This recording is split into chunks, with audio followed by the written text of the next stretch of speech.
I said, it was just after 7 a.m.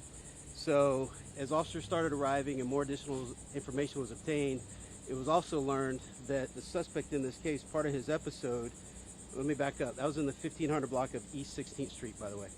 So as additional information came in, they learned that the suspect had attempted to light a neighbor's house on fire. So both of those people came out. I don't know if they confronted him or not, but he took off at that point. He was armed with a knife and ran away. The fire was extinguished, so nothing happened to the house. Those people are okay. But patrol continued to arrive.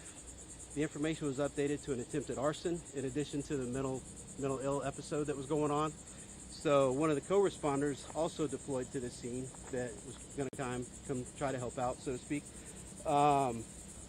As they set up a perimeter, because he was on foot running, they were on the perimeter for about an hour and a half. It got to a point that they were going to break the perimeter down because they couldn't locate him, and he had covered quite a bit of distance. So at that point, the co-responder was on the scene with the suspect's family back at the location where it all started.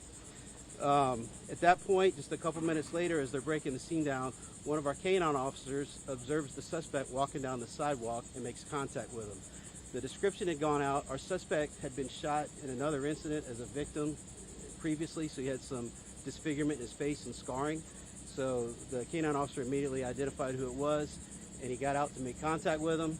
He told him, hey, he called him by name. He said, stop, or I'm going to release the dog. You'll get dog bit. The suspect took off running with the knife. So the canine officer drives down to catch up to him, and as he gets out, he comes around with the taser to engage him, and as he comes out, the suspect threatens him, pushes the knife out toward him twice, saying, get back, get back. So the officer engages, lets go of his taser, drops it in the street, and shoots him with his pistol. At that point, the suspect goes down on the sidewalk, and he just holds him at cover because he was not dead. He's waiting for additional officers to arrive so they could render medical aid. When the officers get there, they get a plan together. They go up, and he's still got the knife in his hand, so one of the officers covers his wrist with his foot, and they get the knife out of his hand, and they start to give medical aid to him at that point. The suspect did not survive the injuries, so he did not make it. I'm not going to give you the suspect's information because we still haven't done a next of kin notification, so we're still working on that. I can tell you he was a 30-year-old black male. I can release that. And our canine officer has been with us 11 years. His name is Caleb Bumgardner, and I'll spell the last name, Bumgarner. His ID number is 73993. It's his first officer-involved shooting. This is our 13th officer-involved shooting of the year. The state attorney is still on scene. They're doing their investigation. And as far as the suspect, like I said, I'm not releasing his information. He's a 30-year-old black male. As far as his criminal history, we have not located a criminal history yet. He does have a few prior Baker Acts.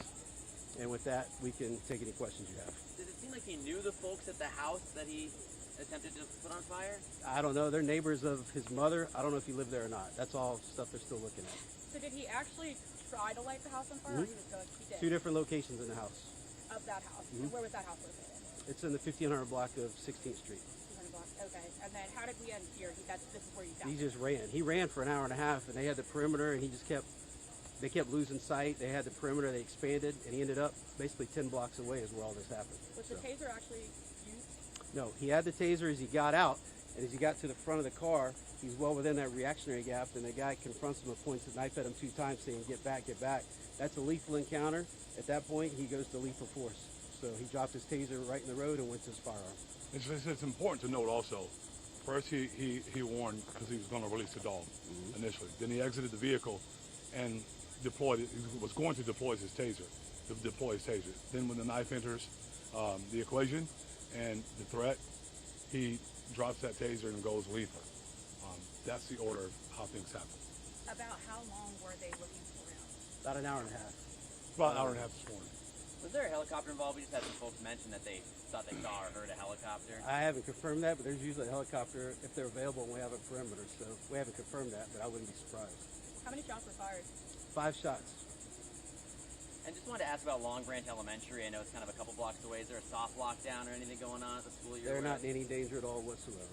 They were never in any danger.